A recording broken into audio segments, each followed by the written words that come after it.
and we are live. Anyway, good afternoon, good morning, good evening, world. Welcome to Bantu TV, and yeah, it's what's today? It's October the 6th of 2024, and we have another explosive show today, and hopefully we'll have a special guest as we discuss these topics that we have today. Well, my name is Kalinda Shatunda, broadcasting here out of the Hoosier State of Indiana. And before all of you come on here, look who's back. Ah, and I just have to introduce him. Oh, I'm excited to introduce our what I used to call him, the godfather of the show. the Godfather. Well, Godfather, come Ah, on.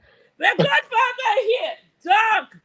Good afternoon. I was having trouble to join you, but today I can join you and we develop our country. Absolutely brilliant. And the godfather, where are you? I'm here in Philadelphia. Oh, filling the house. Great. Yes. So absolutely wonderful. So we're gonna have a very interesting and entertaining show today. So before we actually start, let's go ahead and introduce ourselves. We'll start with the my co-host, Bachanda Chilufia, to do his Vavuzelas, and then the deep thinker, and of course our resident PS, our beloved resident PS, Bachanda Kazia. In that order, please. Thank you very much, ladies and gentlemen. We welcome you to this podcast. Of course, today on a beautiful Sunday. It's a little bit windy here. I'm broadcasting live from Ontario, Canada, and it's a little bit windy. I think it's going to rain. And yeah, so just indoors, and we got a lot of topics to discuss this week. A lot exciting topics, a lot exciting things that we need to tackle, argue, agree on, and so on and so forth. So, ladies and gentlemen, thank you for taking your time just to come and participate in this program. And of course, we obviously associated with the Red Tag family. They are watching and they're eager to see what we're going to discuss today. Thank you. All right, moving on along. The deep thinker, your introduction for the day. Good afternoon. This is Valentine. I'm joining from St. Louis, Missouri, in the Midwest. Mama Sanje Dolumbago Mubona. Yeah, thank you, sir. Great! Our beloved resident PS. Hey, good evening. I think Zambia. My name is Kazia Chanda. I'm in New Brunswick, Fredericton, in Canada. That's where I'll be contributing to this forum. I must mention that I'm the odd one out, I think. I'm the one who takes on the entire team to make sure that I put them in check.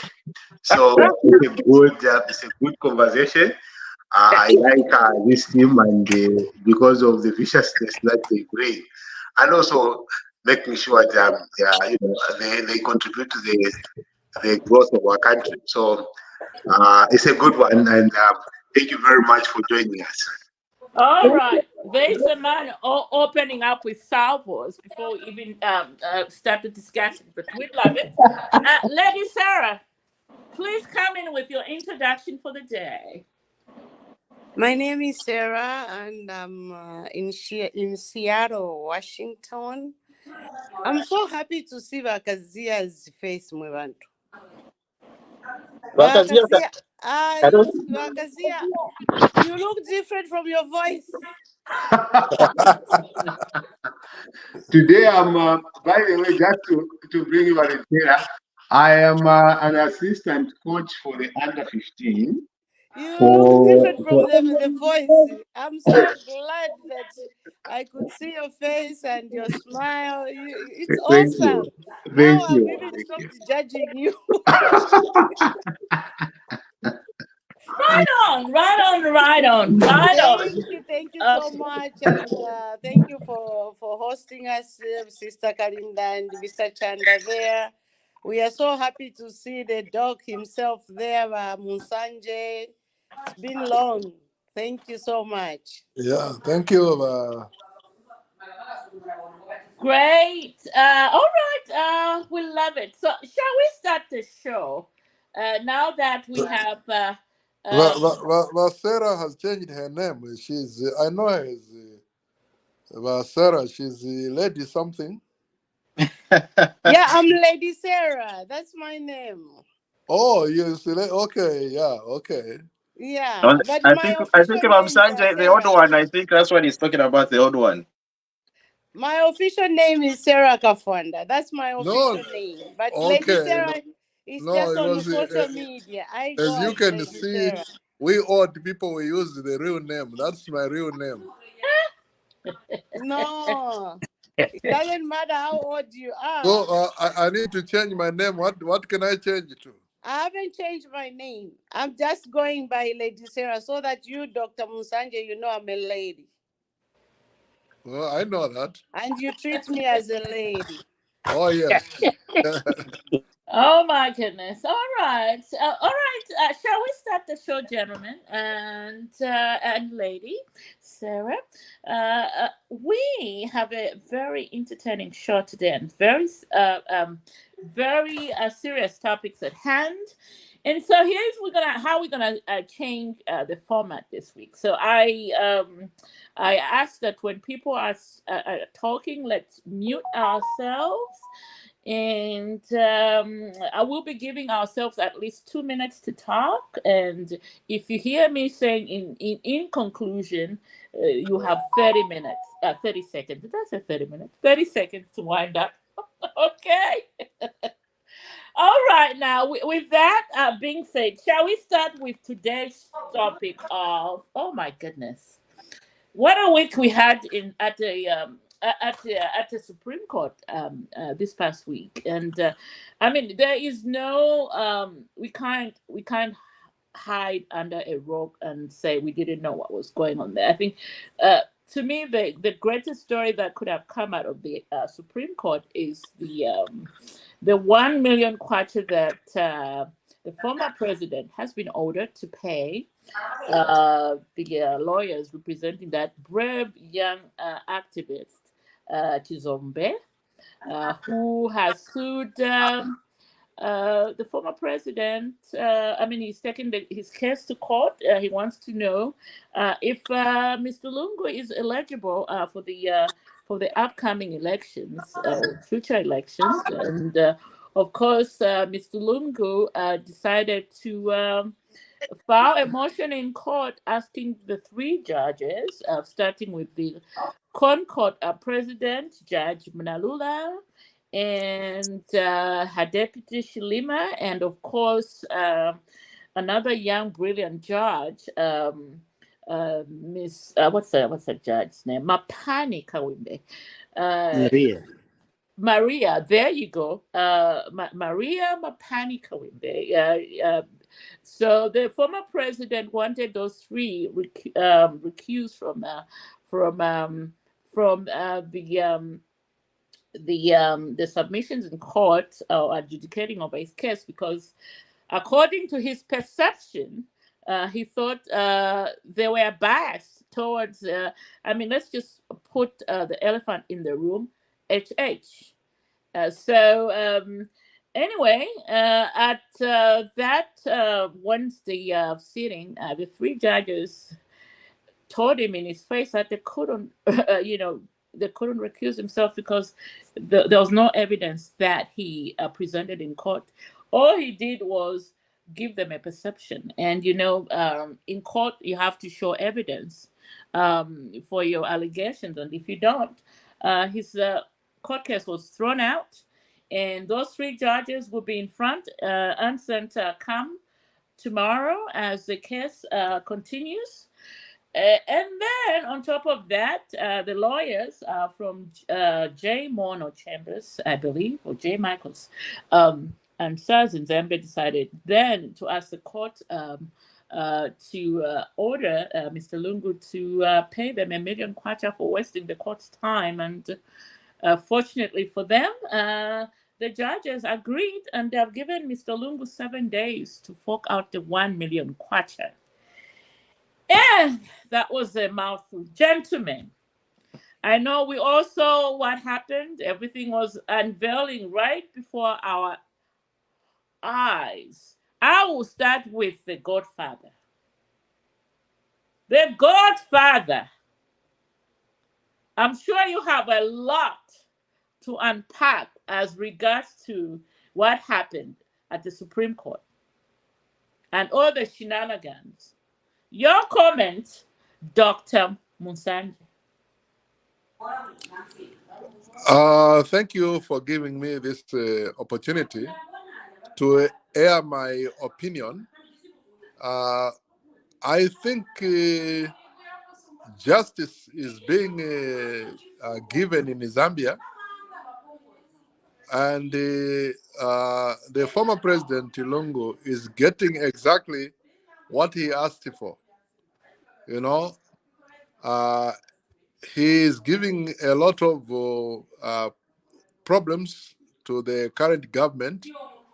Instead of being the father of the nation, he is busy fighting the president. But we remember, all of us may not have not forgotten when he said that one day there will be a Tonga president, but not this one, meaning the current president. So that kind of hatred has no room in modern Zambia. You know, the current president is doing so well. In fact, today I saw some. Ambulances has been bought by the government. They are going to be going to many places, including Chadiza and some other places in Zambia. So let us wait for the verdict tomorrow. In fact, if I know what the time is, I may even wake up to listen to the verdict. But let us share the information online as soon as it comes, whether the man is eligible. Once you, two terms is 2 terms. There's some, there can't be 1 + 1 is always 2. So let us wait to see that these judges are doing the correct thing. Yes, we know that the man has a lot of money. You remember the fire trucks? We were told that those fire trucks were $1 million each, but they are only around $250,000 each. So that is where he got some of that money. We are speculating. We don't know what he's talking about, but let justice prevail. Thank you. Thank you so much, Doc, the godfather of the podcast here. Let's briefly bring in Dr. Danny, my lousy husband, out of Puerto Rico, to just say hello, everyone. Doc, welcome back to the podcast. Yes. Hello, everybody. Bamusanje, nice seeing you. Nice to see you, very fun. So I've just joined in. I'm hearing you're talking about Lungu. Is it about the money he has or something? Where are we? We are talking about all the shenanigans at the Supreme Court, starting with him being ordered 1 million kwacha to pay that young man's lawyers for wasting the court's time in his eligibility case. Yeah, I think all the political shenanigans we're having in Zambia, they are all surrounding Lungu and the people that still see him as as a cash cow. They know that he's got money somewhere. I think we Yes. don't know, and they're waiting for him to unveil that money, and that's why they're sticking around him. If they knew that he didn't have money, they wouldn't have been sticking around him. So I think that's basically the source of all this political talk we have in Zambia. Otherwise, there's no credible opposition in Zambia other than Lungu himself and the people that believe that they still have something to benefit out of him. Right. I think that's the essence of our opposition confusion we have in Zambia. It's just all surrounding Lungu and the people that want to benefit out of his stolen money. Right. Absolutely brilliant. Now let's bring on the dissenting voice on the show. I'm pretty sure he's burning right now, burning, just to give us a little showdown on the podcast. Our beloved resident PS. I like that when you even say like, oh, let's have a dissenting view. And of course, yes, it's going to be a dissenting one. Because one of the things that I have heard Wa Musanje and Boris Waniso say is that they're speculating. You know, they don't know. Like, oh, we don't know what is going to come out. Yes, that is true. I can also speculate. And the speculation could be right, it could be wrong. But for me, it's not really what I see as speculation. It is what is in our rules, our laws. What do our laws say on some of these things that are happening in Zambia right We're cutting off Chanda. Where are you today? You are fishing again? now? No, I'm not cutting. You are hearing me. Don't pretend. Hmm? Don't pretend. You are hearing me. You're cutting on and off. You are going No, on and off. no. I know you're in the island. You are listening. You're hearing. Okay. Can you hear me, Wadan? Yeah, I can hear you now. Yes. So what I'm saying is that for me, it is not really what is going on is a reflection of what our current laws look like in almost everything. It is okay if the courts rule that, oh, you pay 1 million because you've done this and there's no chance to appeal. If he has a chance to appeal, I think he will definitely appeal, and that will still have to go back to court. If the court has reached the up marks of paying, then he's going to pay the million or something else like that. But for me, it is how we are handling these matters, and also the political kind of dimensions that we put to it.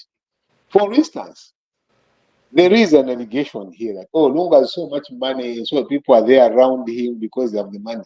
It's the same way I would say with our current president, HH. He has a lot of money, and there are people always around the president for purposes of wanting to eat with the president. Every president, if you see from UNIP, the people who are saying, they were eating with him. There were people that ate with Chiruva. There are people that ate with Manawasa. There are people that ate with David Manawasa. There are people that ate with President Rupia Banda. And some of them are in current government. They are still eating. So they ate in Rupia Banda. They ate into SATA. They are eating in UPND. And that is their nature. I would take out Musanja. He has not eaten anything. He's a member of parliament, objective, and he's growing his constituents and is making an impact. That I've known, I've heard about that. But there are people there, Musanja, who are eating because that is what they've been. They are so purposes to mislead the president for the purposes of eating. You have known them, they were eating in PF, they were ministers in PF. They are ministers in UPND. Whilst you people like Wamusanji, who should have been a minister with a clear mind coming in, you are not. They are there, they're misleading. That is their nature of life. And you see, they are also, even in the security system, even the judicial system, there are people that bent on doing this. And they do a disservice to the country because they find confusion, they're not clear with the decisions that they make, the rulings that they make. How do you come back after 8 years, 8 times ruling on the same thing? Even if it was wrong, we have been told if the court makes a wrong decision, it's not appealable. The only way you do is change the law. That is the only way it works. So whether it was right or it was not wrong, it was wrong. If we find that the wrongs were done, you go back and change. I'll give you a typical example of it, Bakarin, and the others that are here. In a case where Chiluba, President Chiluba was fired from ZCTU, he would not have stood as a president. The Free Federation of Trade Unions invited him and adopted him. Government found that, there was a weakness in the law. They went and changed the law. Again, it was like Joyce Nonde versus the people. If you read that law, that judgment, you'll find the same things where they make mistakes, then they go, so they just go and amend the law so that they fix those problems. For me, going back on these matters of ECL's eligibility is just a waste of time, and it can create a lot of confusion in our country. Maybe what In conclusion, so in conclusion, I would rather we deal with the law, change it properly, and frame anything that has been decided according to the courts, and then move forward. Otherwise, I don't see the court going against its judgment. Thank you. the man who's been too quiet, the deep thinker. Good afternoon, everybody. I am mesmerized. I'm just confused about what Mr. Longo is doing, and somebody will have to help me out there. I thought the judges that he wanted to remove, some of them he appointed them himself into those positions. So I'm just wondering, what is the point? They were good judges then, but now they are bad judges. And then as far as his eligibility issue, if the court says he can stand, I'm fine with it. Let him stand. If the court says don't stand because you done your 2 terms, that's it. Let's forget and move on. We have better things to do as Zambians. I yield. Right. Right, Sophia. Yeah. Venalungu. Yeah, I was sure. Yeah, hopefully I'm audible enough, you guys. So, Iliashili, I think it's he's fighting the system at the end of the day, and the argument here is that the young man that he brought to court, it's not the same that the learned lawyer Vasangwa and everybody else brought to court last time. He brought up a different argument. So when a different argument is brought it to the judges, they have to also look at it. Okay, even though a judgment was passed, okay, at that time, but if you bring a different argument, that also needs to be looked in and looked at and be analyzed. So that's where we are right now. But I think, to be honest, all these things wouldn't be happening if Lungu just became a statesman.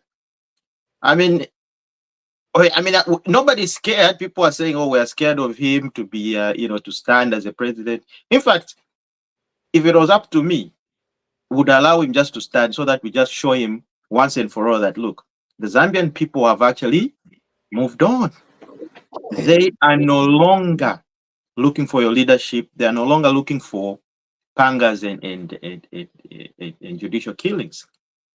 People want to see development, and they want a leader that's driving that agenda for the Zambian people than Vena Lungu. So let him just sit back, sit down, and let the court rule. Tomorrow we'll hear what the ruling will be. But either way, whatever it will be, my feeling is that even if they say, okay, fine, he's eligible, they throw out that case or whatever, come 2026, I'm telling you the truth. People are saying, oh no, because there's this. The Zambian people are able to read between the lines. Okay? Why is he trying to come back? There's no proper motive. It's not to say I'm bringing in new ideas and I've got better solutions. What solutions are you going to bring that you didn't bring when you were president? So that's the big argument. That's the big question. Like, what are you going to do for us today? In all these interviews I've been watching, he's not even answering that kind of question. He's not giving us anything. All he's talking about is HH this, HH is a lacuna, HH this, all his jokes, like it's like a joke to him. Okay. So I don't see anything tangible that's going to come out of Lungu standing. I mean, he's just going to waste his money. Like he's saying, he's got a lot of money. I mean, look at how much money his family, his wife, his kids. What about the source of the money? How much do you think he has? He's got stashed everywhere all across the country, the world actually, overseas accounts, and that's why they're sending all these proxies, all these chaps who are online, talking. We know why they've sent them overseas. They are there to collect and safeguard the laws. They've been used as proxies, to get that money and mobilize it and make sure that when the election comes, the money is available. It's a hidden secret. We all know that. I mean, it's nothing. There's nothing under the sun that nobody can know that what's going on here. We know what's going on. Thank you very much, Jacqueline. Right, right. Anyway, as for me, do I have any comment on this? I think the only thing I can say, everything that Mr. Lungu so far that he's been doing has been a sideshow to the most important issues surrounding the ongoings in the beloved motherland, and also just to think about everybody that are lamponing this issue of, oh, why are we taking this issue back? I think we need to read at the actual judgment of 2021. It did not look at the current young man's question that he took back to the courts, because, and that actually, I mean, that question was provided in that in the question that the state council Sangwa took to the courts, but at that time the judges decided not to even discuss. And I'm not a lawyer, but there's some fancy word that they use there, which to ordinary Zambians on the streets just meant they were not going to talk about it. So, and if citizens are not happy, they want answers. They're entitled. It's their privilege. It's their every right to take questions back to the court to get satisfactory answers. And like we know, our constitution is full of lacunas. That's another word that we have learned. So if we need those lacunas to be explained in an ordinary, language that all of us understand, why not take the case back to court? Anyway, Anyway, I have a question. Tell me with the question. And I'd want to hear from the team that is here. Is Go what ahead. ECL is what President Edgar Lungu doing within his rights as a Zambian citizen and also within the law? I mean, I'll let me let my lousy husband to answer you on that one. How about that, Dr. Liswanisa? And then we go to the deep thinker here, Valentine. Sorry, Chanda. What was the question again? That what is he doing wrong? I'm not saying what is doing wrong. What I'm saying is because what is doing wrong will be determined by the courts. I can have an opinion because we differ in terms of what you may see is doing wrong and what I may see. But I'm saying what is doing, is it Am I within the only his one not right? getting Chanda? Hello? I didn't get half of what you said. I'm saying is what he is doing within his rights as a Zambian citizen, and secondly, is he doing it within the law? So, Okay. Madam Moderator, I need clarity on that point. Could Vakazia, could you be very specific about the things you're talking about so that we don't just shoot in the air? What are those things specifically so that we answer? For Thank you, Madam. instance, because there's a touch with what happened at court. and also what he's coming back into political space. Is it within his rights to come back into the political space? Then secondly, is he in order in as far as the law is sitting to come back in political space? Then secondly, at the Supreme Court, there were instances where he wanted to take a walk. Of course, I would have approached differently from as a person maybe controlling that. When he was told you can't walk, when you come walking, you can't go. When you come driving, you can't go back walking, or you can't go out walking, or you're not allowed to walk within the court premises. Is that okay? If I can be specific.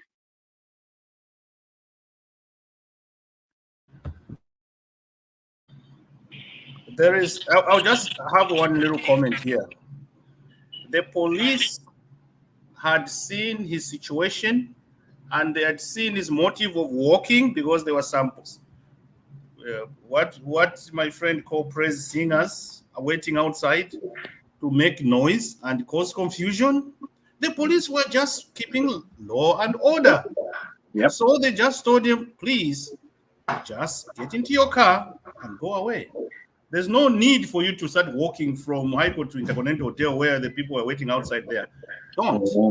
So it was control, crowd control. They don't want any confusion because it would have gotten out of hand probably. They just did their job. And I thank them for having done that, because that's exactly what Long wanted to cause, was to cause confusion. Oh, so using his supporters that were waiting outside. The police read that environment and everything was in order. No cars were stoned, nobody was injured. That could have happened if they didn't do that. Just to be clear about that. So the police had seen that there was going to be confusion if he walked, and therefore that is their mitigating measure that they took. Is that what you're saying? Yes. So the police knew that if he walks out, there will be confusion. There were people outside singing outside. So if people are singing, then that's confusion. No, Vakazia. Okay, Vakazia. Let me come in on this one. Vakazia is being political. Let me answer it this way. Let's not forget that Lungu is not an ordinary person. Lungu is not somebody like me, and the police have history with the PL. I mean, I can guarantee it. Yeah, it's a 5 minutes at the most, 10 minutes walk from the Supreme Court to to Inters. I can guarantee before he took that step from that Supreme Court, all those people who are surrounding, from Mwamba to everybody down on his shoe level, they would have been on their phone calling their commanders in compounds to come and meet him. I can guarantee it. And those commanders, it has happened before. It has happened before. Okay? So, I mean, you cannot tell me, sitting in your comfortable chair in Canada by Kazia, that what I'm saying here wouldn't have happened. Let me tell you what I think would have happened. Because you have told me what your colleagues think would have happened. That is what would have happened. And your guess could be just as good as mine. Now, what I think would have happened, he would have walked with probably some other people joining in. There was going to be no one stoning anyone. There would have been. There would have been 1,000 of PF criminals. You gave me. You gave me a chance. Okay, yes, I gave you a chance. I mean, before I even forget this, I know you come in. Let's not forget that not too long ago, Balungu was allowing his cadres to go to his house, the one he was renting from, who is that footballer? Stofila, whatever his name is, Suzu. And what happened there? 2 television sets were stolen, worth, now I'm exaggerating here, $1 million. You exaggerate. I'm No, exaggerating. stop exaggerating. I'm exaggerating now. Let's not forget this. 2 televisions were stolen from his house he was renting from Stofila and Zulu. And do we know where those television after investigations were found? And the people who were caught, it was PF cadres who were frequenting his house.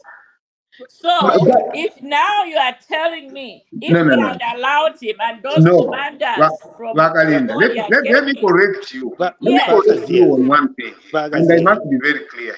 Bagazia. Can I just answer Wakalinda, then you come in? Okay.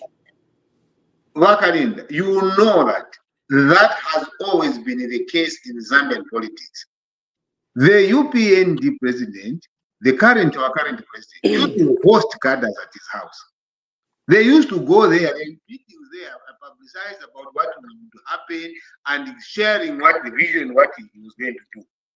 When they was going to any court premises, they were cadres that go with the president. It's a normal phenomenon. And it number two, cannot be a normal this phenomenon when people are dying on no, the no, but listen about it. Why was it at that time right and it's wrong now? May I jump in, Madam Moderator? yes. I think Dr. Liswaniso was given a forum that he didn't have a chance when the question was asked.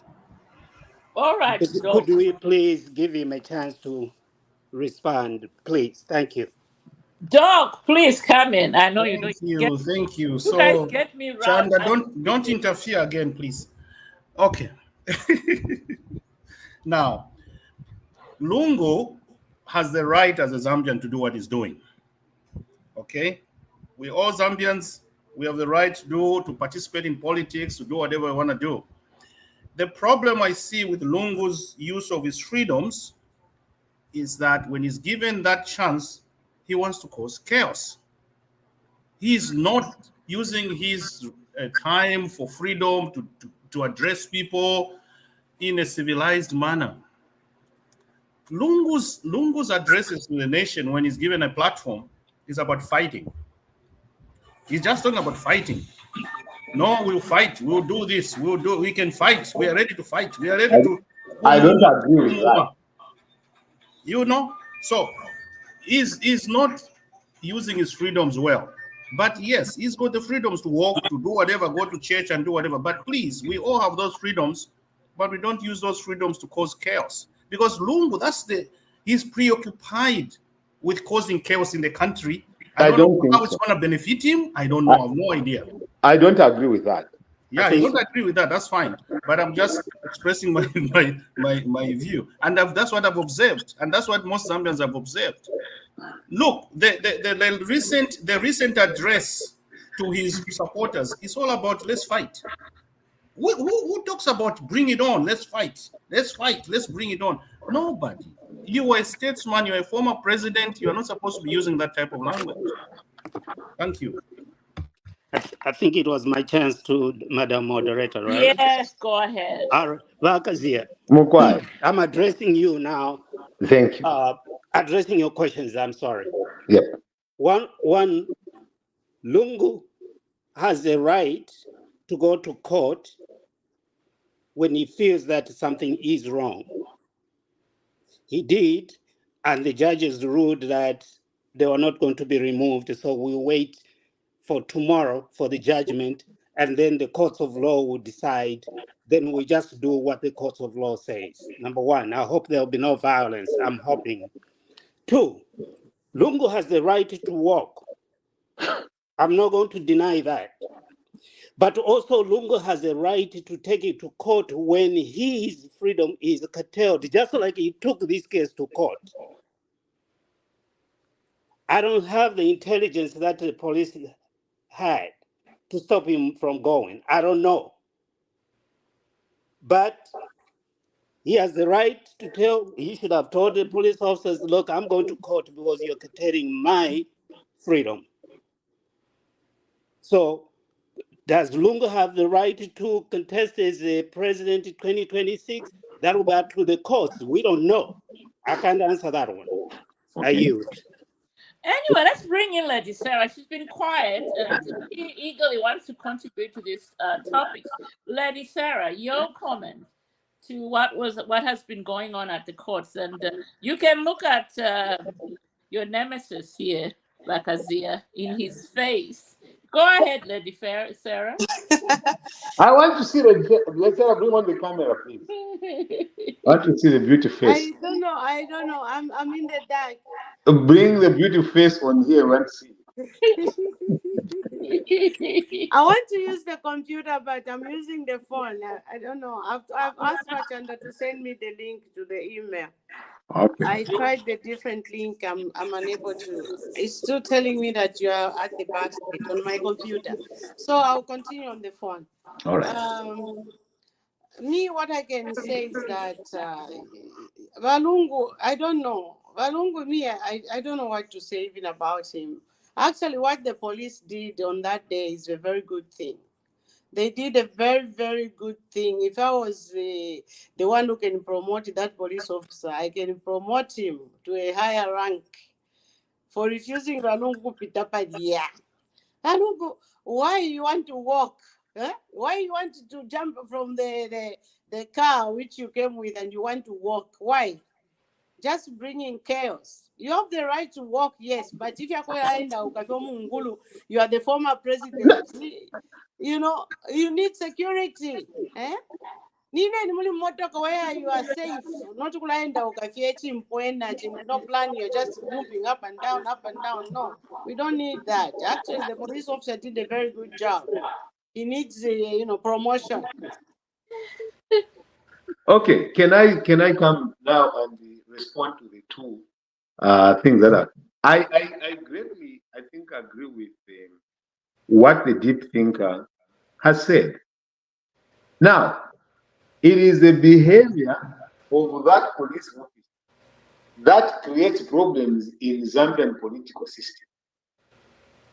It is the behavior like that. It is a behavior where you see a police officer, he didn't even have the cases to explain, to say, I am worried that when you get out here, things and this, you have a right to walk, you can go anywhere you're president, but there are things that can happen outside there if you walk. And on camera, that would have actually been put on record, such that if President Isia walked and something came out, the police officer's role would have been vindicated. But to assume, to make an assumption, and this thing of when a person, what a person is thinking to be what is right, is what becomes the law, not what the law says, is a very big danger for us as Zambians if we are not careful. President Edgar Lungu is the former president, he's a statesman, yes, he's here, but he is a Zambian and there's laws. There are laws that protect him to the same extent they protect me. The laws on my freedom of movement, the laws of my freedom of what is going to come out of my mouth. Even the current president has said things. But is he right? It is also his freedom to say what he says. So we must be very careful, colleagues here. But we must not start to curtail the rules, the laws that are there because of what we feel and think. If I feel like, oh, there will be confusion, therefore I must stop it, even if the law doesn't allow me that I can stop it, even if I think there's confusion, we must be very careful. Because these are the things that turn around in the next time. We find the same police officers behaving the same way when governments change. We can't be allowing this kind of thing. If the law says I have a right, I have a right, regardless of what happens. That's my position. Okay. Can I come in again? Wakazia, it's not everything that you know, when the law says you have the right to everything. Listen, everybody's got a right to move, okay? Yeah. And also, you have the right to go naked on the streets if you want, right? It's your body. No. You have no right to do that because the law says. I'm just giving you an example. Okay? Mwaenda vakazia muli shoti ipi. How is Wambo? Vamimona somewhere. Valanda tikamufiro kwenda. There are certain things which just needs, it doesn't need to be on the law. It doesn't need to be written where the police can come in. Even other human beings can come in and say this is not right. At Morality. the moment, just like it happened that day, it wasn't good for Walungu to start moving panshi basha motoka nishwaikirire muli motoka mwalishi muli motoka mwalisoka nangwishi. But And then you, Mr. Kazia, you are saying that this will happen again to another person, blah blah blah. It happened to HH.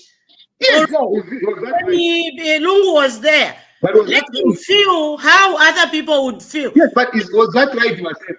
Even if it was not right, but Fiari Chitika Lungu Okay. kwenda Lungu. So it's what we're waiting for. Okay. Okay, but this is my thoughts. Wakazia, before you come in, I think everybody has been talking. Let me also bring in my thoughts. Palilia Shili, yes, we look at the past. The past is president by HH. Of course, he was treated ill and badly by Lungu administration, where he was asked to have a passport to enter Chipata. Mamon. No, but in this case, it's actually even different and even nice for him. Actually, they are protecting him because Wakapokola, they have certain information, Wakakwata intelligence. No kuverenga bala situation. Wamunati. Uyu muntu nga twamuleka emyamba afume apa atampo kwenda. Just it's common sense if you know, I'm not even a police officer. Common sense if you what's the main purpose of him walking when he's got a vehicle? Two, what does he really want to achieve? Because he knows that's why he wants to take a walk. The police officer just looked at Bamwamba. You want to create a road show. Mwatampo kwenda nomba create confusion nishila mwatampo kushitana nikane kuita abantu munini na abantu wala kukoti so apanafuma kukoti, like he's trying to get sympathy from the public. Mwamona. So balungu baliverenga bakapokola baliverenga move yako njino itwaiverenga kali nacho chofu wale kukuchi. Let us stop him before it's too late, before he creates confusion. Before he creates so now Wakapokola bayamba nokuverenga because Walungu muli ba HH bale bachitafira tabale intelligence wala verenga lyonse baka. So when was that right? It was wrong. It was wrong to it is wrong now. Yes. You must know that. May I respond to Vakazia? All right, go ahead. Vakazia, remember that Walungu is a former president. He has some protections, and if the police say you can't go there, just like here in America, an American president cannot drive. Not in the sense of their ability, but they're not allowed to drive. So the Secret Service, they're always around the president to say, no, you can't get in the car. There are some protections that a former president has. I just from me, and I don't mean to be disrespectful, but Lungu needs to take some responsibility on some things and accept the fact that he's a former president. When security officers say, don't go, don't go. What if he gets something happens to him out there walking?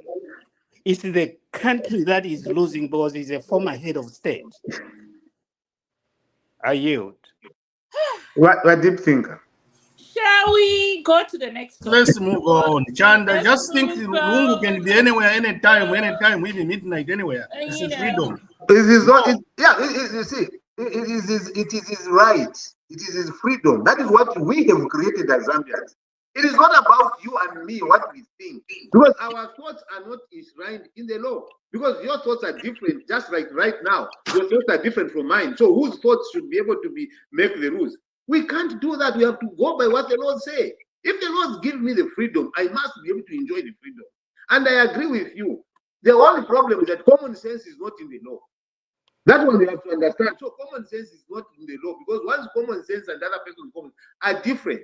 And that is why I say, let's respect the institutions of the laws and the laws that we've created for ourselves. Let's respect the laws that govern the security of former presidents. Let's move on, ladies and gentlemen. Yeah, Let's move on.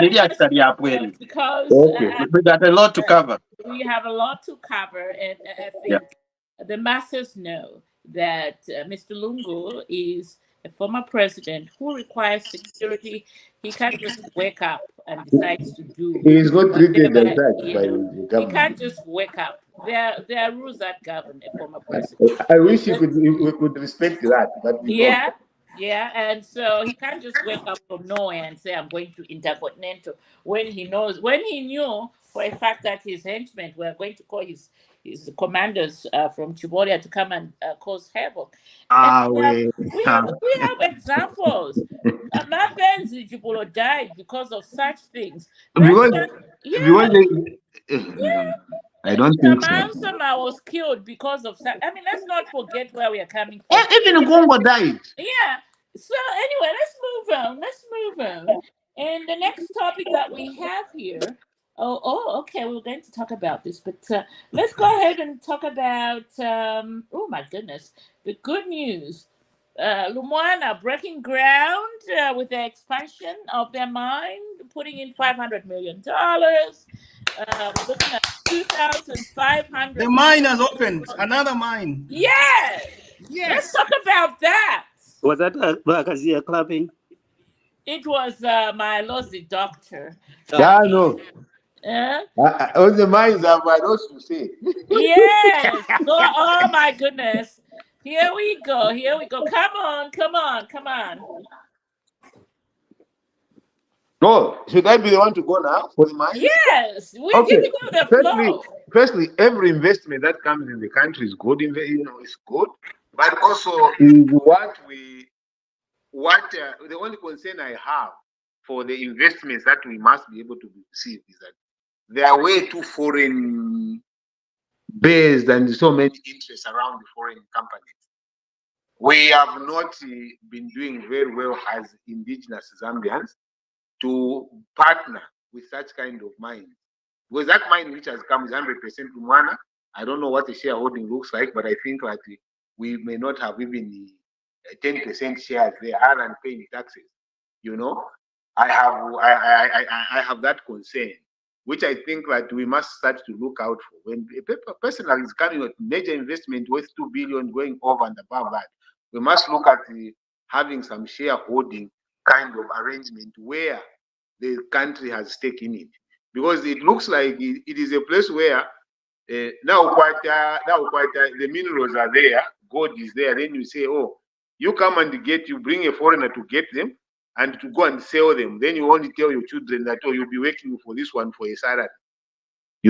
So for me, I think our stake into the mining sector is not very high. And also, the other thing that I had as a concern, I want you to hear your views, colleagues. The president lands there. I'm very excited. He's going for opening up, and I see the UPND officials lining up. Then he doesn't shake their hands. He goes to shake the whites. I was very concerned. I didn't like that. I don't know how you look at that, but the investment in the mining, let's see how it goes and see how probably our shareholding can change and see how we participate. But otherwise, it's a good gesture that the mine is opening. What has shaking hands got to do with opening such a major project? Okay. Wakalinda, that question is very good. Now, let me tell you from a social point of view. Having lived in Zambia and having gone into places like that, what it means when the president is arriving, it's a very big issue. I don't know about Musanje if he's here. I want him to confirm that. It's a very huge public spectacle when the president is visiting a district. That is a show of support. Everybody fights to shake that hand for the president. Every party official is there in front, and that's why you put your hands in front, no clenched fists. You shake the president. It's a huge thing. You who is in us that are in the diaspora in the Western world, it doesn't mean anything. But I can assure you, in Zambia and the Zambian political system and leadership, it is everything. That what chairman, UPNG, what chairman standing there, this thing, he might be the opportunity to just meet the president, shake his hand. That one, take one picture and you plug it in his house for the rest of his life. That you must understand. I mean, how do you know? How do you know that they may have had I, a meeting before?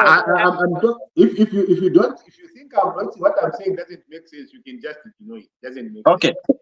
But I think Vakalinda, if you can allow me, on. Go ahead. I think let's not divert to the real issue here. Okay, I know Vakazia what he's trying to do is he's trying to divert us from the real topic and the real issue, which is one. No. Shaking hands, it's neither there or there. I didn't even see it myself, so I don't think there's any Zambian That's why I say, if you know who's it, really concerned about that. if But you know what the it, don't Zambian take it. people, Vakazia lekeni tulande mwachilalande mutatuachikala vyezi. So the Zambian people, or the people of the northwestern province in Zambia at large, the only thing they're interested in is the super pit mine, a $2 billion United States investment project. This is going to be one of the largest mines. Okay, it's not a small thing. It's going to employ over 2,000 people, local people are going to be employed through that. Now you can imagine. And this, that they were saying when they're doing the groundbreaking, it's a partnership between the government, even the royal highnesses, because that land belongs to the chiefs. Okay, they didn't just wake up and just get that. It was an agreement that came into terms for them to be given that huge piece of land to do all that investment. Okay, so the big thing or the big issue is now, one, apart from employing over 2,000 people, they're also going to have a training school as well, where all the miners that need specific skills can go and learn. Okay, so the people of Northwestern Province now have specific mining skills. When they go, instead of bringing all these investors and experts from all around the world to come and work, obviously in the first phase of the mine, that's what's going to happen. But we're saying, look, this cannot continue. So this is a foresight of our beautiful leader, HH. He's saying, look, a school needs to be there, and they're going to build a school. In fact, I think they've already built it. Now the local people will start going to train. They train how to do this, how to do that, how to do it. By the end of in the next 10 years, we will all have a lot of experts, Zambian experts, that are going to run Lumwana mine instead of having all these foreigners. So they understand the vision of the president, and I mean, I saw when he was mentioning Mark O'Donnell. Mark O'Donnell, we know him, is invested heavily in Zambia for many years. I mean, if you look at all the malls and all that, he was the first one to do all those malls. Okay, so this is a huge thing for the people of Northern Western Province. Me, I'll just clap, give let's just clap. At least sometimes chintunga chawama, not chawama, let's not try to politicize it. This is a good thing for Zambia. Anyway, I rest my case. Let's listen. Violet Desser, I think, will have something to say because she's from there, isn't it? Yeah, okay. You're saying I'm from Northwestern. Yeah, I'm from there. Nafuma kumukala wechukuna, dalunda. for Asanta. M1. So ateva to you for Mema. So now, Vachanda, I'm a politician, and I'm not going to what I say. I say them with conviction and with upright. What Vakazia has said this time, I'm going to agree with him. Our politics, and our president is going to stand again in 2026. our African politics. I think even here, I've seen where our Vice President Kamala, going around, beating the hands of the people who are close, like, it shows, Ubuntu. It shows like you are close to these people. So that shaking hand is also a very cardinal point, which our president should, think about it, because people want to feel you really care for them, even just by shaking their hands. I feel like what Wachanda Kazia has said.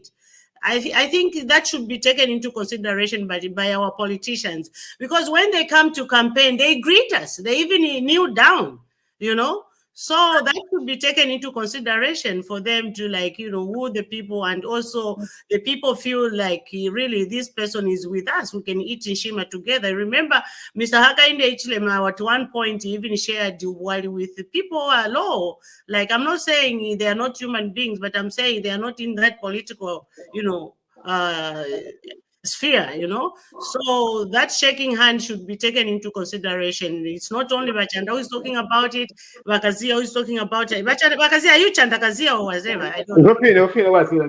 Yeah, so it's not only him who is complaining about that. Many people observed that, and I as UPND, praising whatever. I want to talk about that, and that's they should know that this is very important. But thank you for what is happening in Northwestern, and I'm happy for my people. That I hope people will be employed on merit, and then the skills also be given to them so that they can do a good job. Thank you. Right. I Hold never saw on. it. Let's I can only no, no, no. comment. Let's give it to the deep thinker, please. In that order. Deep thinker. Well, yeah, Lumwana mind breaks ground. I Your think comment there. I think the issue about shaking hands, I don't know. I have mixed feelings about it, but I think we it's I probably want to say it's in line with the African culture where you greet people. Even at funerals, we do that as a sign of respect. But I don't know if it makes a difference. Now, Lakazia, I will agree with you on some things as well. It's a lot of foreign investors coming in to invest in Zambia, which is actually a good thing. But where I agree with you is that, you know, I don't know. I don't know if Ramsanja is here. I was going to ask if they can actually deliberate in Parliament or. No, Um, actually, let me correct that. The Musanga was here is the older brother out of Pittsburgh, so the MP is not here today. okay. Yeah.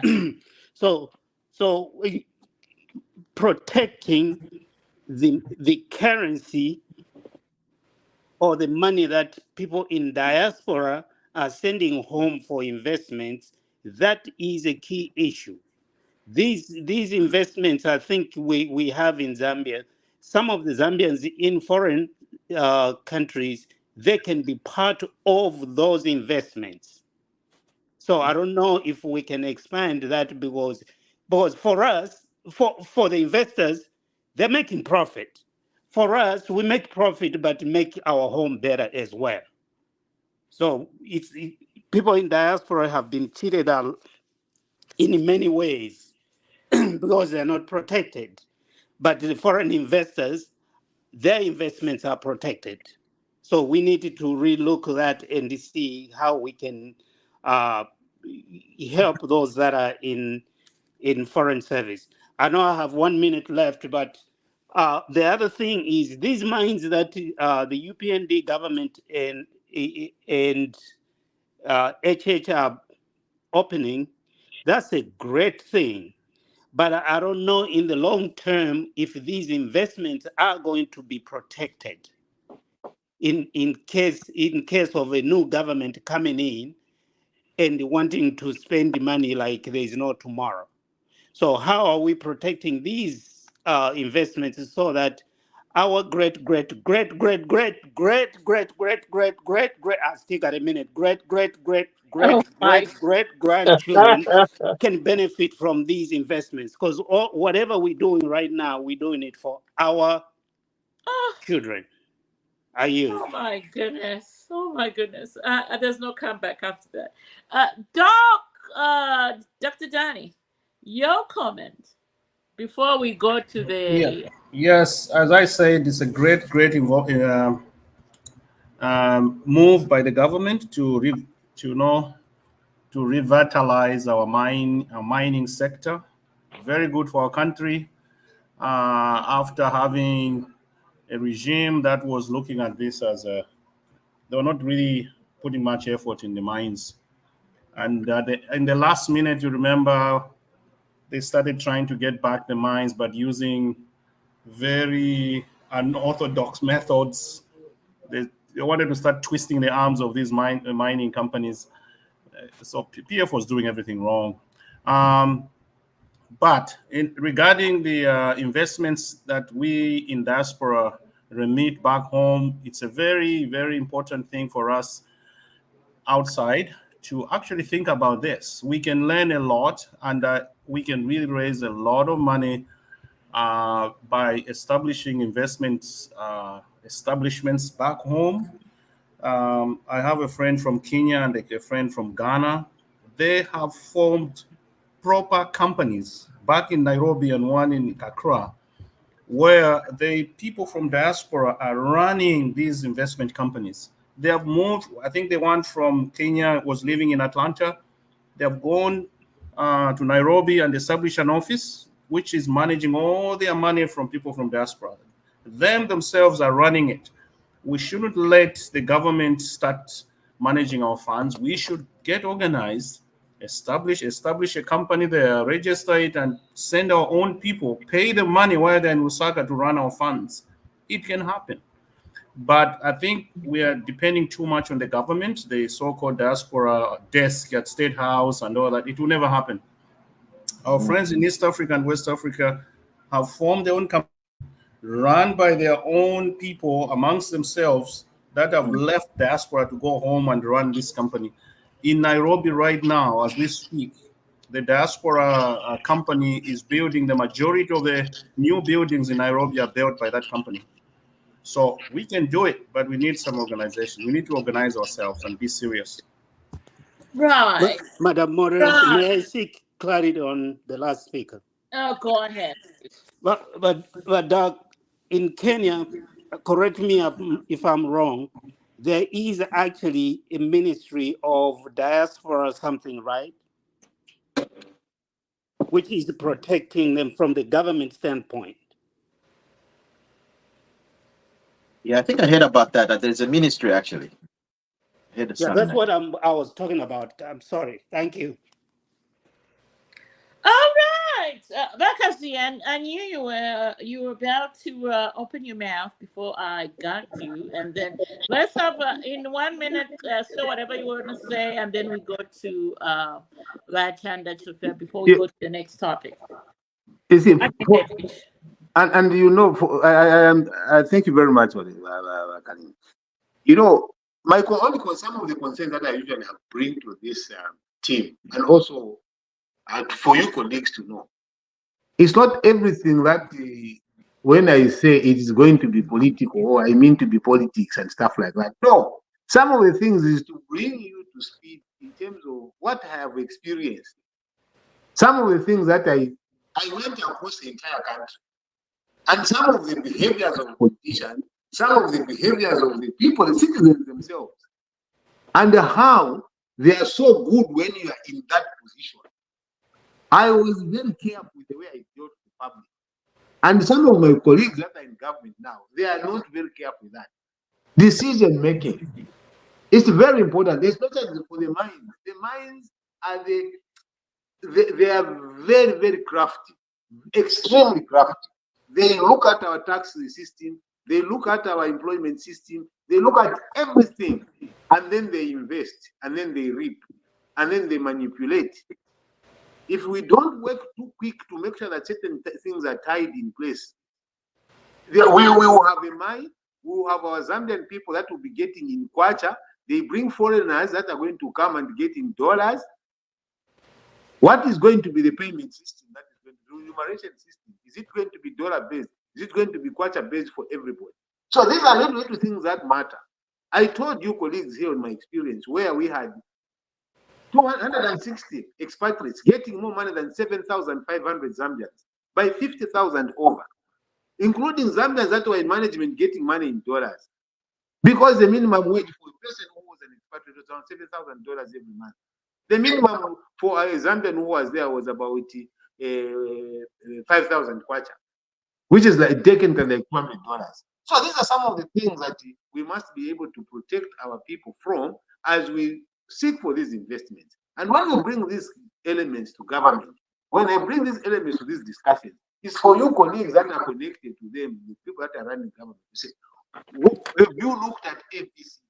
Not that, oh, you did everything wrong. Yes, we could have, we can't do everything wrong. There are certain things that we did right and certain things that we did wrong. And there's need to focus on the things that are right and not the things that are wrong. I submit, man. Oh, wonderful. That's Lufia. Yeah, I think I'll agree for once with Bakazia on one point. I think we can all agree that we are very, very weak Zambian labor laws. I mean, it's right there for everybody to see.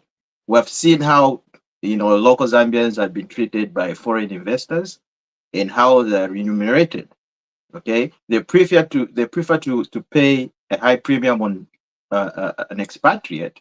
Even ourselves, even the Zambian companies themselves. When you go to a company and if somebody comes as an expatriate working even for the government, he'll be paid more than the local person. So we need to start looking at that differently, because I can tell you one thing.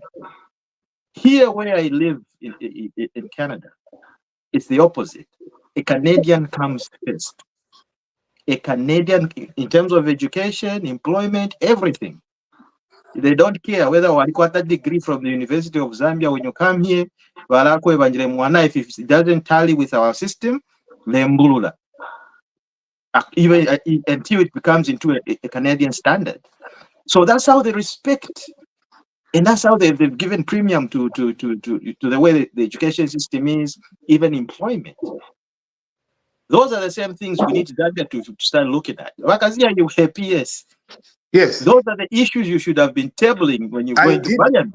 I'll bring you to speak Okay. on some of the things that were done, so that you know that actually that was done. But what you obviously you talked about it, but what was done? Nothing. Because even now, Zambians have been treated. Some have even been beaten, slapped. No, So what these can I do? small labor laws to Lelandapo, they are weak.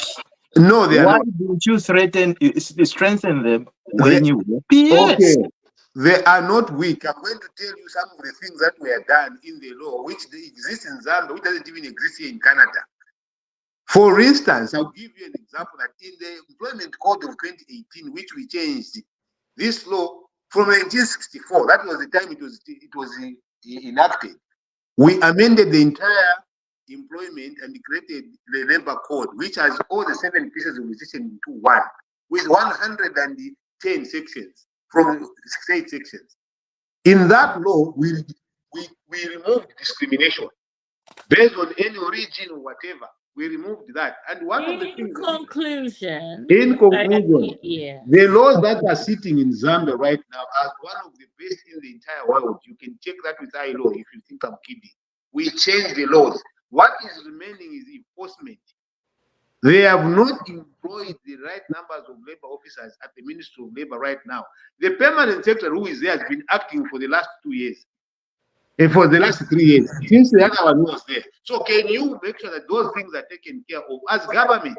You can't blame me for after I've changed everything, left the documents that are running, left the laws that are running, that are working, and then you don't enforce them, then you say you didn't do enough. That would be unfair. Noted.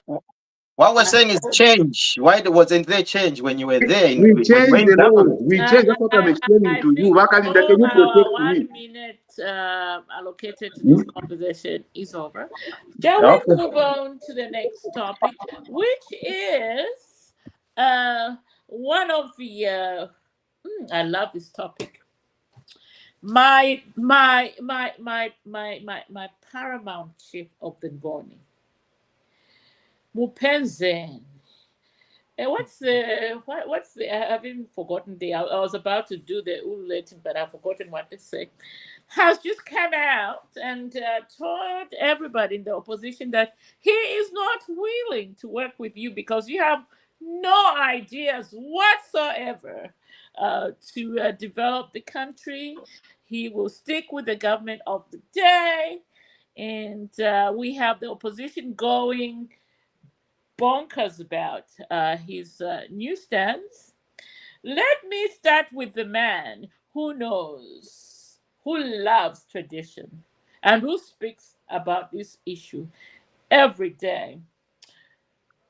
Deep thinker, your 2 minutes on Mumpenzi and his stance not to work with the opposition. He's on point. He is absolutely on point. Uh, because even VJ, I don't know if you all have seen that. He had noticed that there is no credible opposition at this point for 2026. That's what he said, and the chiefs are coming out and say they have seen what CDF has done. They have seen the president traveling and bringing something home, not empty-handed. The minds are opening, and they are not only opening in one or two provinces, everywhere.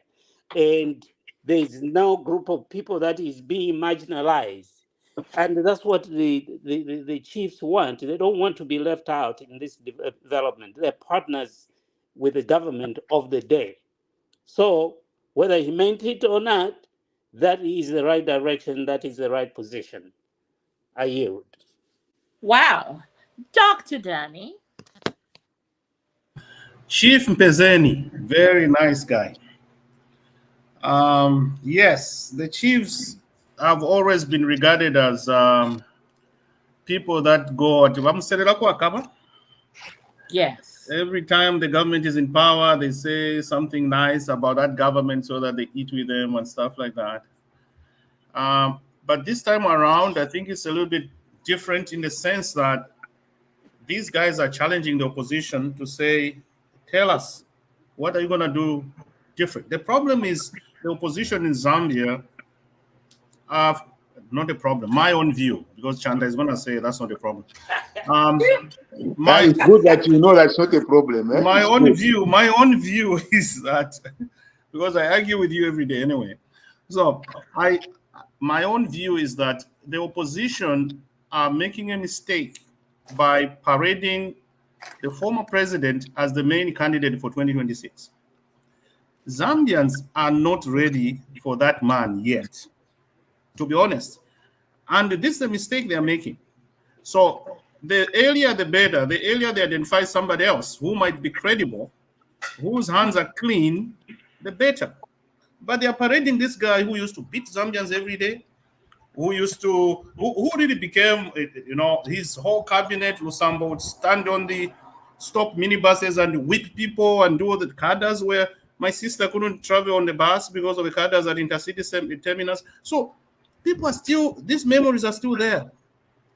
And yet the opposition in Zambia think that they can parade this man and you're going to win against PH, who has brought all these things that Zambia has never seen before. Oh my goodness. Yes. Okay. So that's a mistake. And that's why the chiefs have realized that, you see what, if you come to my palace, tell me what you're going to do different. But they have no what they just want to, let's fight. That's the language of Lungu and his people. They have no alternative. They don't know anything. They're not saying anything different from what they did when they mismanaged the country. So the chiefs are right. They will not work with the opposition party because they have no alternatives yet. Thank you. Oh, great, Lady Sarah. I'm sure you have one or two words on Penzeni's newsstands.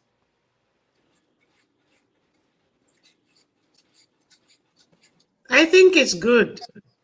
What you said is good, and because they, how can you deal with someone you stopped trusting? someone that injured people at some point and is the one in the opposition. So, and then we don't have, credible people who are in the opposition. They are all like in the negative. They are breathing carbon dioxide plus oxygen. So, Oh my God. Say that again, yeah. lady. I I missed that like one. that Say it one. again. I love Say it. it again. Say it again. Say it again. Yeah, Kokole ni kwa popeni. I'm saying for our, Royal Highness Mpezeni to say I am not going to deal with the opposition. He's right. He's got his own reasons, and I feel like the reasons I can also give the same. How do you trust people who are whipping people on the buses? How do you trust people who are breathing oxygen plus carbon dioxide? So we don't have people like Savoy at opposition. You go and deal with Mpezeni. And Mpezeni will be shocked because that lady, she's always threatening Ukufula. I will go naked. So if Mpezeni says something which is, opposite with what she's thinking of, she will take off her clothes in the presence of the chief, and the chief will go crazy. So we don't want that. He doesn't want that. So that's why he's saying he would rather deal with just the sitting president. There's no coming back from that. But Mukwai. Now, Mwishiba, I think that the big issue up, the chiefs are right. I think not only in Pezeni, I think the rest of the chiefs have the same feeling because the chiefs they're supposed to work with the government of the day. That's what they're supposed to do. Excuse me. But in this case, they are looking around to see, okay, the opposition. Where is the opposition right now? One sad thing is this. Like I think about Doctor was saying, they're parading a one man called ECL as the next leader for the opposition. Now, there was Ukwa. Ukwa is dead. And then from Ukwa, there's another one, I forget the name. And then there's also PF. Like, you're confusing the people of Zambia. Okay? Who's the leader for which party? Okay? And among the opposition, because Lungu, if he doesn't know what he's doing, he's killing the opposition. That's what he's doing. The opposition right now was stronger before Lungu came back to politics. The opposition was stronger. Now it is very weak because everybody's just following you around like this.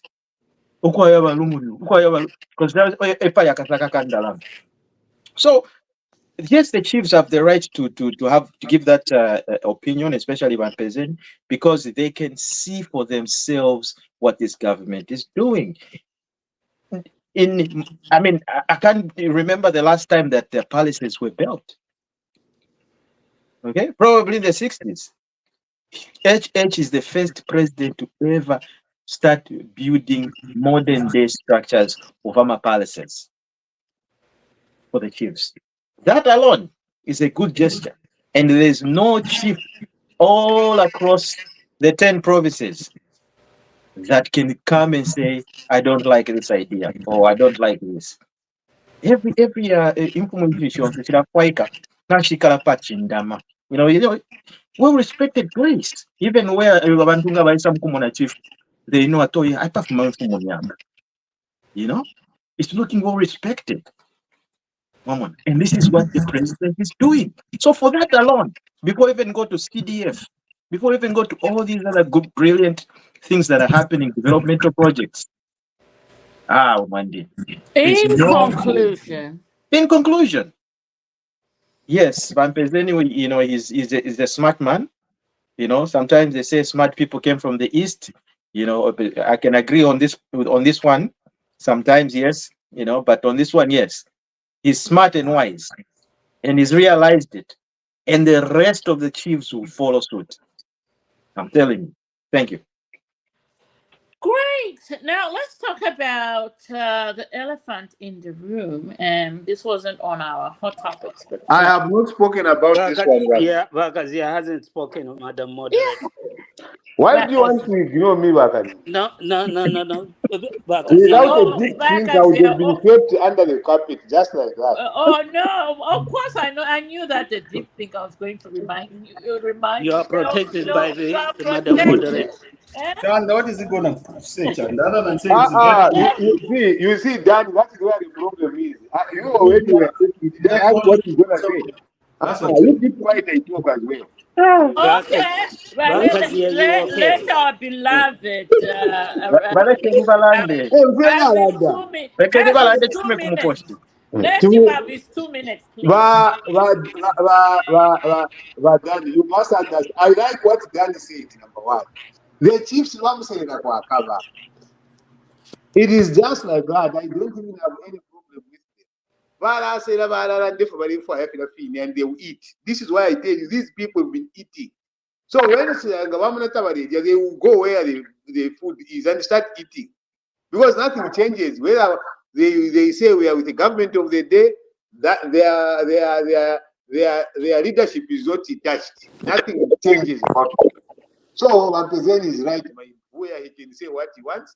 And the good thing is that if we have fixed what the people have been raising, the cost of living, the issues to do with power, water, and everything, food, security. If people are going to be that, then Lungu is not a factor.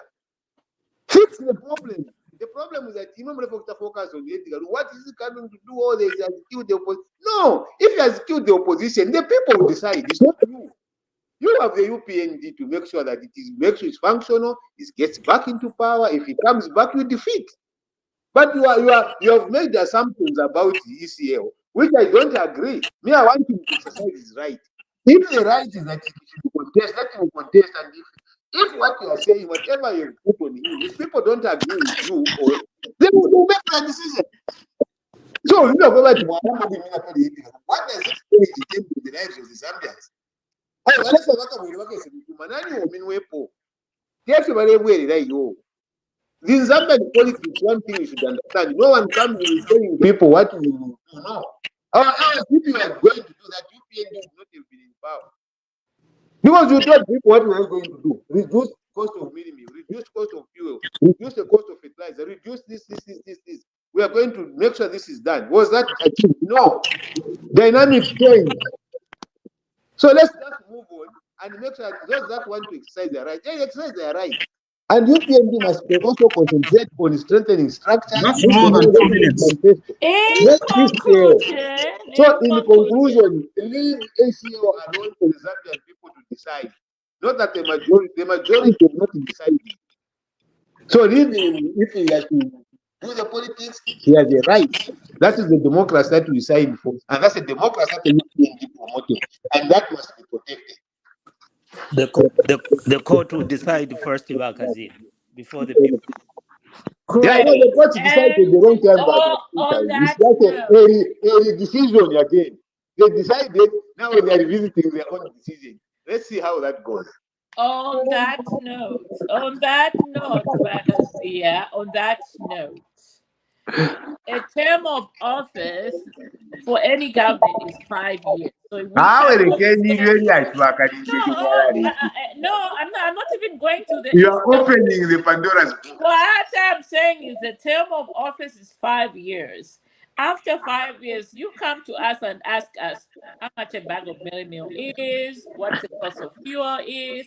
Gama right kunga and there. How will I what else have to All I'm saying is that the term of office is 5 years. No, 2020. we're not talking about 50 kwacha. We don't. No, nobody wants to buy millimeters 50 kwacha. Okay. Let's be realistic. All I'm saying is I'm trying to remind them that the term of office is 5 and Rome was never built in a day. So having said that, let's talk about the elephant in the room that happened on the Copper Belt, which ended up with a member of parliament from Mufulira ending up in a hospital bed because the story as I received it was that two trainee army recruits, or however you call them, left their barracks, went into town trying to buy something. They had an encounter, or should we say a physical encounter, with younger drivers, which ended up in a melee because they were beaten up so badly, and they ended up back in the barracks, and they told their colleagues, about 30 of them, hit Mufurira town center and beat everybody inside and broke property, vehicles, stores. Gentlemen, is that what these army recruits are taught these days? That they need to go into town and cause havoc and beat up people? Shall we start with the lady with a sound mind on this before we go to the to my Lozy Doc and Vakazia? Of course, he will bring in his flowers and Bachufia and Deep Thinker. You have your 2 minutes each. Lady Sarah, please carry on. Thank you, Sister Kalinda, for that. But what I can say on this one is that I don't have a lot of information, so I wouldn't want to comment on something that I'm not very aware of. Thank you. Great. Doc. It's definitely something which the military people shouldn't have done. From my little intelligence that I have on the ground, when they went in town, they wanted to go on revenge. They knew the specific people that had beaten them, their colleagues, and they wanted to go on revenge somehow, which is also very bad. They should have left the policemen to do that. But I'm told when they reached there, the civilians in town ganged against them and tried to beat them again and all that. So they used their military training and equipment and stuff like that to beat the civilians. So it's a bad thing. Our soldiers shouldn't be involved in such type of thing. I think those that were involved should be disciplined and discharged from the army. Right. But Deep Thinker. I'm like Vasera. I don't have much information. I'm just hearing this for the first time. But my only comment is that if we start going, if we start revenging, then there is going to be a breakdown of law in the country. I yield. Deep Thinker. Oh, Deep Thinker just spoken. Oh, Vakazia. Oh I my yield to goodness. Bakazia then. Is it like now that's a new normal? Vakazia. Our beloved. I was very upset, actually. Very extremely upset. You see, imagine you see the way these people behave. Imagine you are the one who is just arrived from Kitwe and you have no knowledge about what has happened, and you just get to the bus. Now you're walking home, and then a group of soldiers get you and beat you to power just because their other friend was beaten and they know the person that did that. I would have not had the problem if they went and beat those people that beat them up, took them to police office to go and leave them at the police station. It would have been so much better. This is not a good sign for government. And now you end up a member of parliament in hospital. Why was the member of parliament beaten as well? He's been beaten. Honorable Mavita, who is UPND member of parliament, is in hospital. Why? Why should government tolerate such kind of things? I think there must be serious consequences for the leadership for the army, whichever barrack they came from. It shows a lot of indiscipline. Soldiers don't behave like that. Government is going to be able to task on this one. You can't allow citizens to be beaten like that. It means there's something wrong in our training. Right. Right. But Sophia. Yeah, I think first and foremost, Maybe you are done. what Danny has already said is he Yeah, doesn't have enough information. So here's what I can say. First and foremost, Babet, I hope he's feeling better. That's was very unfortunate for a minister to go through that and stuff like that. And I'm going to look at this issue in two ways. I'm going to be a devil's advocate a little bit. As far as I know, men in uniform, including the army, the police, are people that you cannot just wamwika in uniform. That's automatically a crime on its own. Okay, so the first trigger here, we need to look at what was the first trigger. The first trigger is the two army officers were beaten. Okay, so for civilians to reach a level where they got up a uniform, an army officer, that on its own it's a no-no. I mean, it's well known in the army everywhere else. Well known, it's a no-no. Now, that on its own, they work as a unit. So you need to understand how military people think. They work as a unit. If you touch one person, you touch everybody. Now, I do not condone them going into the streets and beating up everybody. No, I don't condone that. The only thing I'm condemning rather is why in the first place did they beat them in the first place? If there's that respect, because I mean there should be that respect. Because I was even watching another video of a police officer who was manhandled in Freedom Way in Osaka the other day. Okay, so those issues, there needs to be a respect when you see somebody in a uniform. Because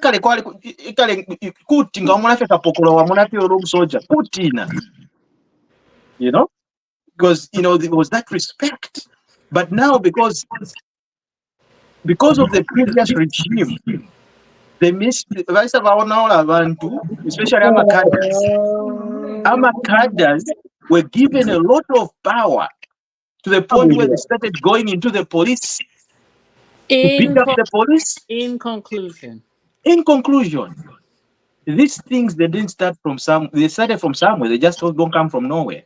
And these are the things that we need to start looking at and say, look, we need to correct these issues. Yes, it was wrong. They shouldn't have gone back to retaliate. But again, we need to start looking at, can civilians start respecting the uniform? A uniform is not a joke. People go through training. So it's not a joke. They're not jokers. They should be respected and given respect. Thank you. right. Kalinda, I have a comment. You have 1 minute, of course. I do not appreciate that kind of where when someone goes wrong, when someone starts to do wrong things, you say it's the previous government. There was no such a thing that happened. It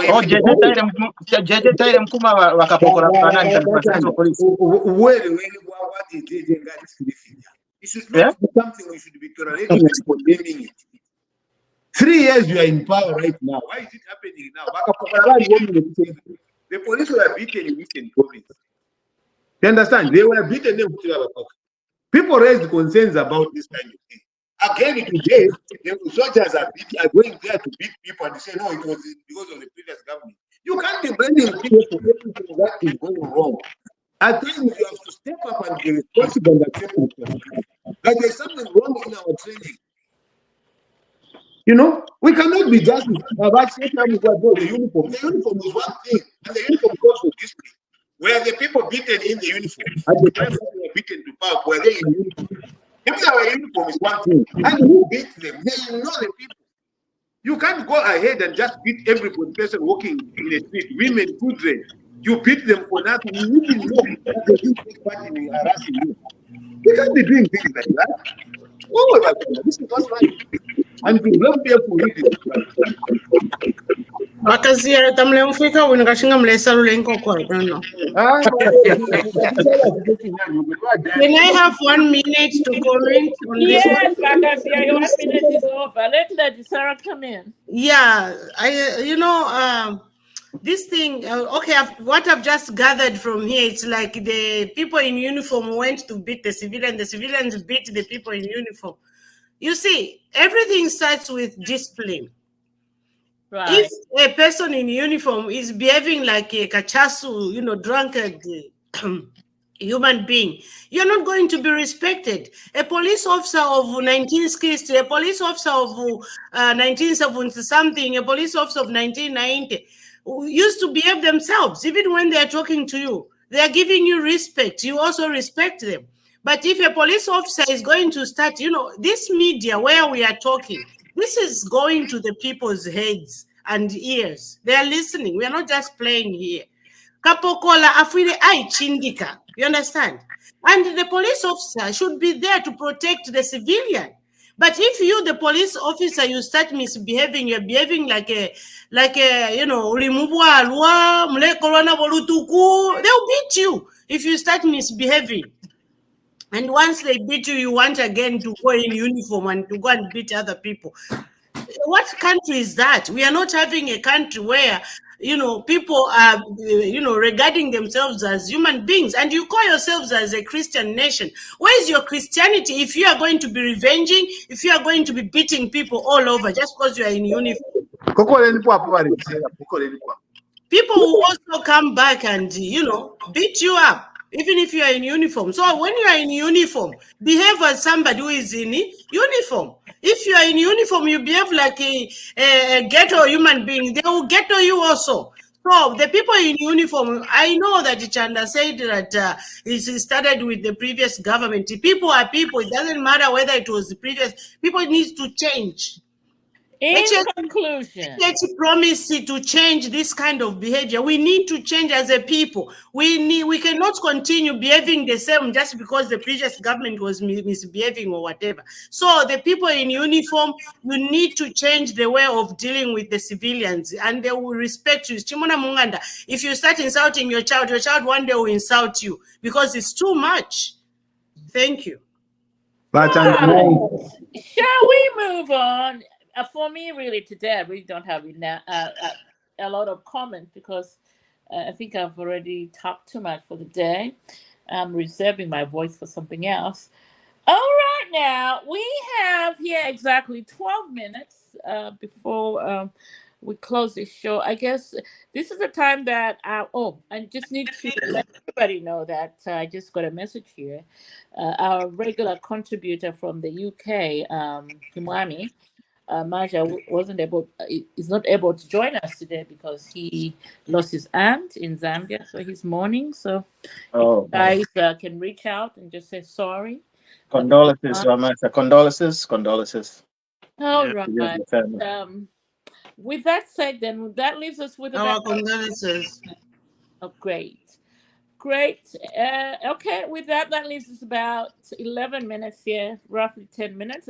Let's just start with our rants. Then my aim is to finish at 4 o'clock on the dot. So, who wants to start with this week's rant? Shall we start with the man who has the most to talk?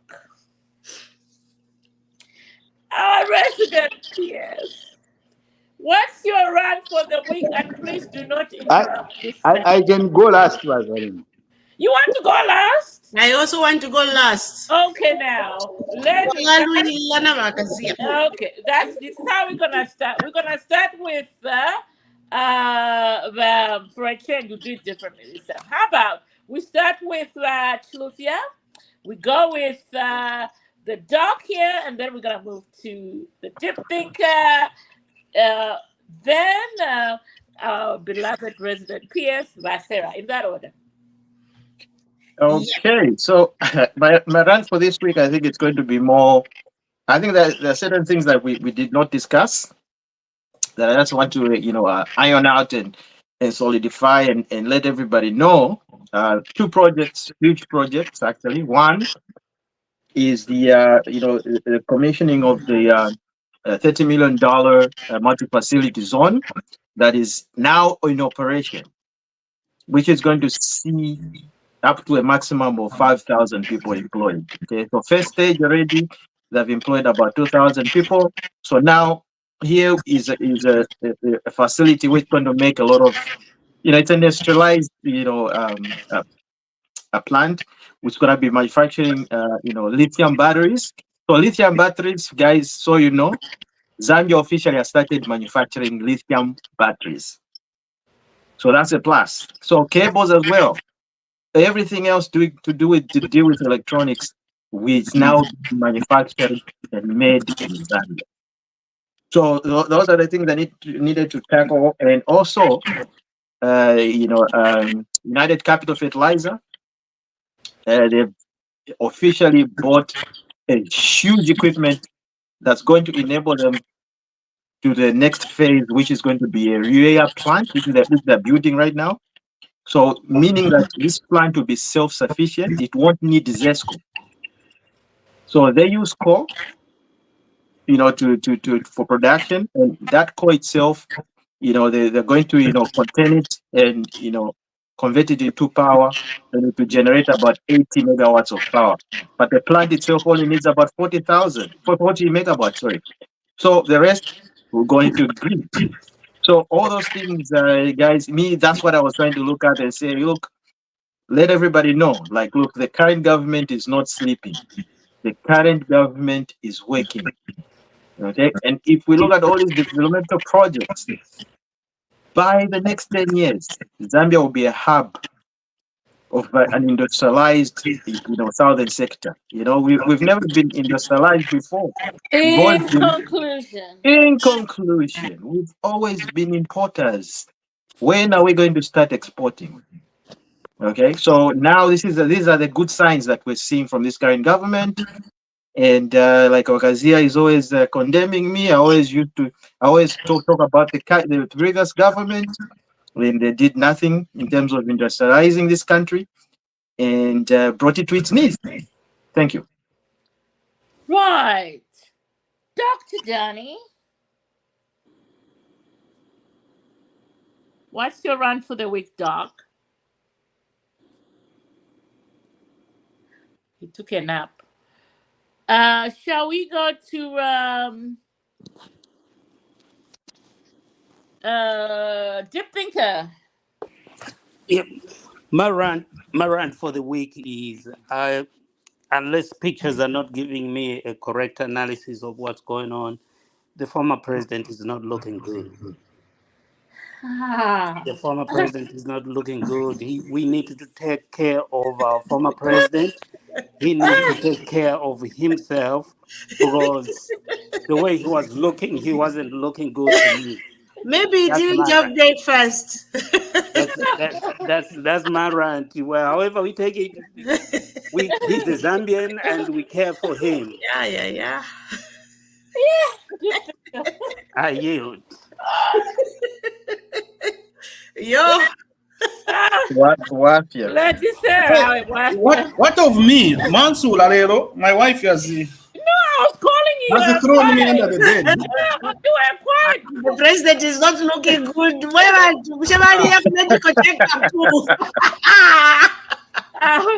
All right. Yeah. Doc, come Yes. back to please. What's your run for the week? I called you earlier before I went to the Deep Thinker. Yeah, I'd stepped out. This is the Caribbean. The weather is so nice to sit inside the house. You have to step out and enjoy the weather outside. Okay. To me, I'm so glad. Within 1 week, I think we've seen a lot of positive things in my country, which is very good. I think very soon, the only thing that's remaining to be sorted out is this ZESCO thing. And I think I'm told the markets now are not affected by the generators have started operating. So I'm told there's no Zambian person here today, but yeah, so it's a very good thing. We're seeing positive growth in my country, which is very, very nice. I'm so impressed. The other thing is that I'm not very happy to see a team winning week after week. A team which is struggling, but the results are surprising every week. I don't know how they're doing it. It's a fluke. Which team is that, Doctor? I'm never specific. No, I know where he's going with Yeah, it. we want to specific because he's know talking where about I was- Manchester United. There's a team which is surprising everybody. Manchester United. Their wins are a little bit questionable, but we don't know. They are doing it, but it will not last long, I guess. So that's the only run that, and the team knows itself. They are. Be careful, Chanda. They are very. Be careful what you say, Doc. From this, from here onwards, be careful. Just telling you right now. Be careful. Be specific. It's not everyone who is with Team Arsenal is winning when it's supposed to be losing. Yeah. You were talking about Team Lungu and Mwamba. Anyway, That's another losing team, like Manchester United. In conclusion, Doc, right now you are being. In conclusion, let's not talk about things that we are not aware. Stay in your lane. In conclusion, Doc, I think our country is heading in a good direction, and I just hope the president, we're going to vote for him again in the next for 2 terms. I can assure you, after 2 terms, Zambia will never be the same. Thank you. Great. And even 2 terms after 2026. Bakazi, what is your rant? My rant today, I like the fantasy that at times I hear you colleagues at times just go on, and you do not address it. One of the things that I must tell you, my rant now, I am concerned with the industrialization without a solid education base. Our education base is completely wired, buggered. There's nothing happening in our education system. Our investment in education is a disaster, and as such, I don't expect anything to do with the progress making, in education sector for us to industrialize. One example I can give is that a high school lab here, a high school arts, what do you call industrial arts here, is better than our Northern lab. Our Northern Technical lab is better than our Lusaka Trades lab, where they have no welding machine, they have nothing. Our University of Zambia School of Engineering, if you go there and say, let's see what the people are working on, it's archaic, it's not there. And then we have all taken out our children away from Zambia and thrown them out of the country for better education and better prospects. So the education system is a mess, and I don't know how we will develop and be industrialized. It's not happening, and this is one thing that the foreigners are very much aware that is happening, and that's why they keep on bringing the expatriates, get the money, and they move on. We become a guinea pig, like I think the president said. So I wish the best for UPND if he can correct some of these things, and also to make sure they reduce the cost of living. The cost of living in Zambia is way too high. The cost of living, the cost of the price, the cost of sugar. This is addressed as soon as possible, so that the people don't shape and form in the UPND. So, wishing you the best colleagues, and that has been my rant for today. All right, Lady Sarah. What's your rant for today? Oh, my rant is towards the former First Lady, Mr. Is it Mr. or Mrs. Esther Lungu. I saw a video, I don't know if it's an old video or a recent one, where she's like, oh, God is there, God will see me through. When you, Mrs. Lungu, you were building 15 flats, you didn't know there are people who don't have accommodation? When you, Mrs. Lungu, you were, giving your niece that kind of money wherever you got it, the 400,000 US dollars, you didn't know there were poor people that needed food? You didn't know God was watching you? You thought God was sleeping? For you to start asking God, God is there. God, you know. God, you know these people, they are taking me to court. No. Just bring back what belongs to Zambia. You people. Takwaba. How many vehicles your son had? Eh? For what? 69. Even Bill Gates, I don't think he's got those vehicles parked in the yard. No. So let's not mock God. Let's not start saying, God, look at these people. They are taking me to court. No. You knew when you were doing all those things that God is watching you. And that's why God has told the courts to get the 15, flats. So don't think God is just for you. God is for everybody. Thank you. Okay, as for my rant this week, I always rant about my team every week. And how about I sing my favorite song? That's my rant for this week. Here we go. Here we go. North London forever. Whatever the weather. This. Okay, I leave there. Keep your day job. Keep your day job. I didn't Is want that to your go there. voice? I'll leave it there. Keep your day job. Arsenal forever. Arsenal. Street Arsenal that. on, and my It's heart actually enough here. never leave you forever. That's why I'm gonna. That's why I'm gonna lie. You. Maybe it's witchcraft. Yeah, when a better team comes through, it's a better team. Finduma team. Okay? If you see Arsenal play, now you PND. even in Ghana, Red is Devils a team. plays better than Arsenal, but they win. What's that? If you see Arsenal play, they have no system. Let's just talk about Eric Tag. It's witchcraft, right? Let us enjoy second and 7 years to be where we are. So never, what's this? United or Matuvi? Oh, did I say Matuvi? Where's my team? Manua.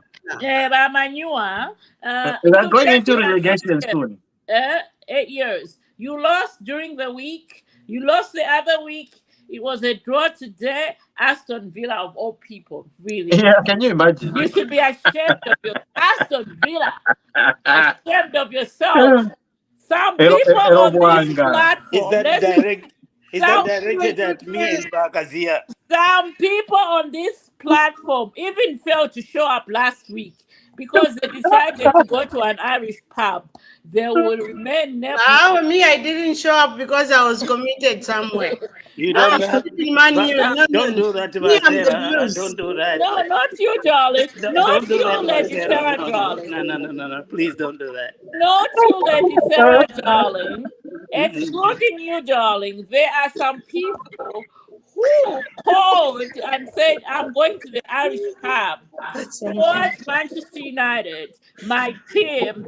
So I won't be making it this week. And I said, good luck. They were in bed all week. They couldn't even pick up the phone. Just to let somebody know they were okay. Well, Kazia. If we know how to lose and we know how to compliment. I think you are right. I said some people even failed. They were coordinating in Sofu. At one time, there was a tree climbing elephant in Arsenal's camp. Oh, here we go. It was always in the tree. tree. A tree climbing an elephant?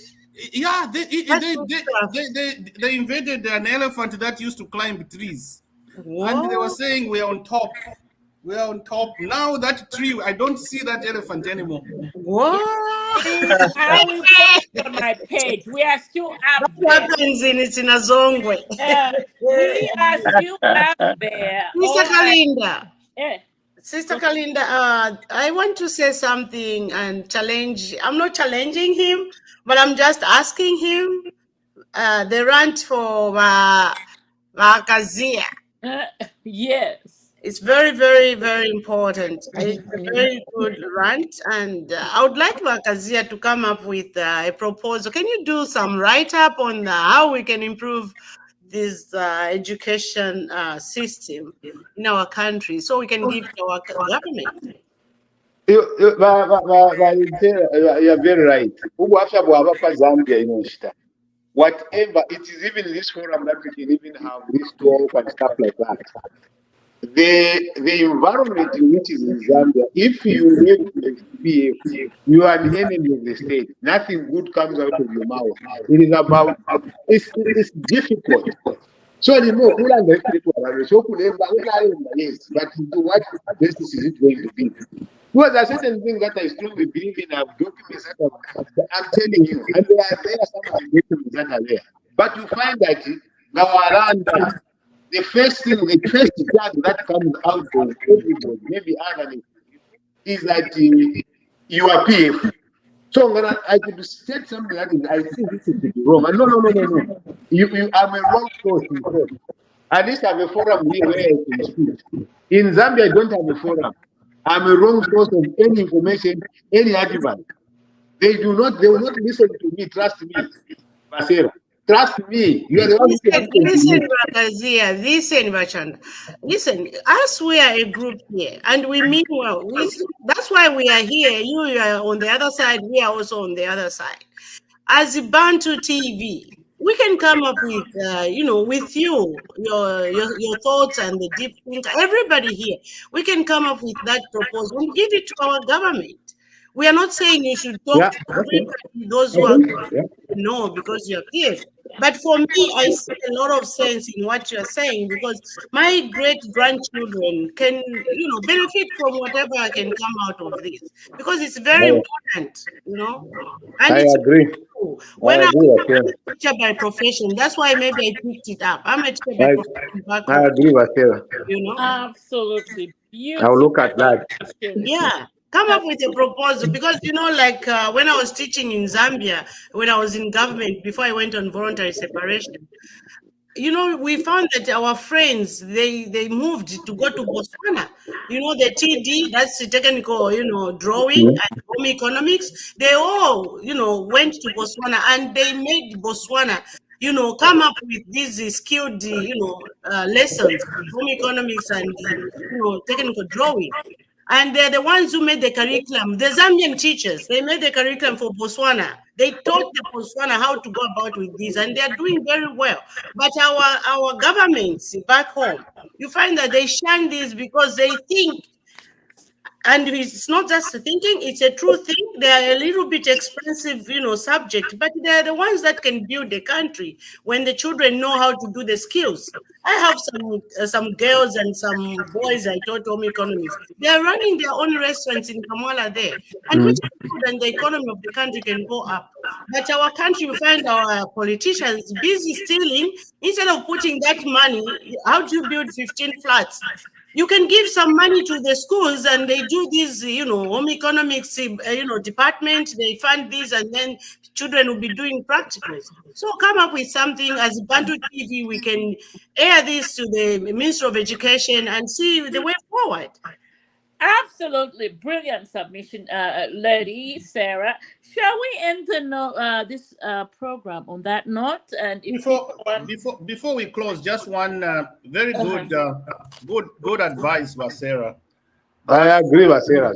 But from knowing Chandagazia, I know he was a teacher by profession a long time ago.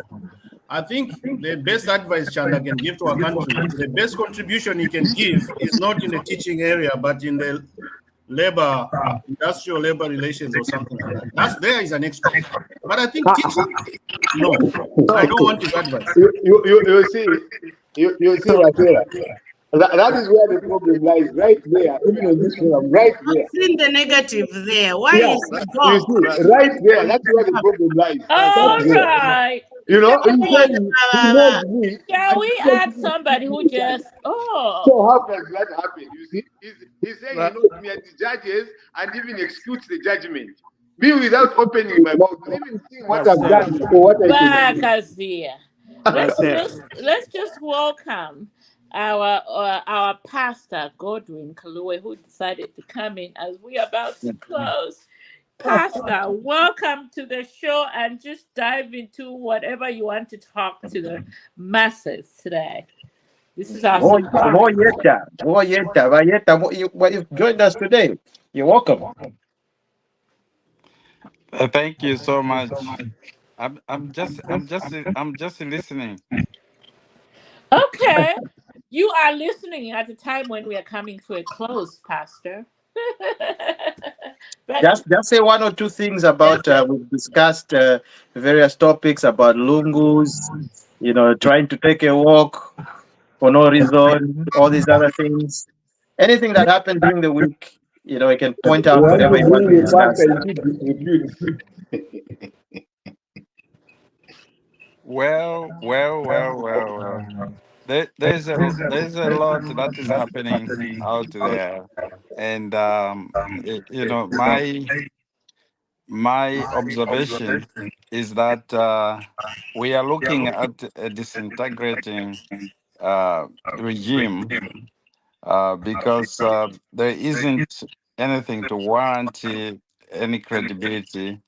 So they are going downhill, and it is fascinating to watch. Mm. And that's the opposition you're talking about. Yes. Well, Why Pastor. are you asking who is it? No, we had to clarify. Because you it might be this one, isn't it? Yeah, we had to clarify. All right, gentlemen and ladies, sir, if you guys want to talk in the background while we end this, you can. Madam Moderator, Deep think. before you go, I wanted to address Sarah because that's a very, very important point about education. Mm-hmm. So, education everywhere around the world, it evolves every 10, 15 years. So, it looks like for years, the public sector has not been doing so well as for the education system to feed off it. So what ended up happening is that because the private sector and other organizations have neglected the communities themselves, the education system was left by itself without any money funding coming through, whether it be in terms of taxes or whatever. There's little money that is in circulation. So when the governments decide to prioritize in spending, education is one of the last ones because education is like, it's not like a sugar company where at the end of the day you see the product. Education, the product, you see it over a period of time. So I'm saying that to say, with these developments, the things that the UPND, that the government, let me not even say UPND, that the Zambian government is putting in place, it will yield some results in the future. Perfect example, when the mines were doing very well, the education system on the Copper Belt was well funded. Kids had the extracurricular activities that were really good. They could go and play racquetball. They could go and play squash. The facilities were there because the private sector was doing very well. So supporting the government, the Zambian government, in these programs will automatically help the education system. But we also, I agree with Sarah, we need to have plans in the meantime before we get those resources. What can we do to improve our education system, the education of our children?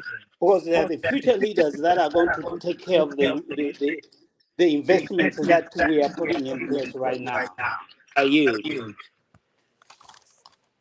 Twalumbaga Pat. Shall we end the show now? If you guys, like I said, you want to talk in the background, you can. So the live session is over as of this minute.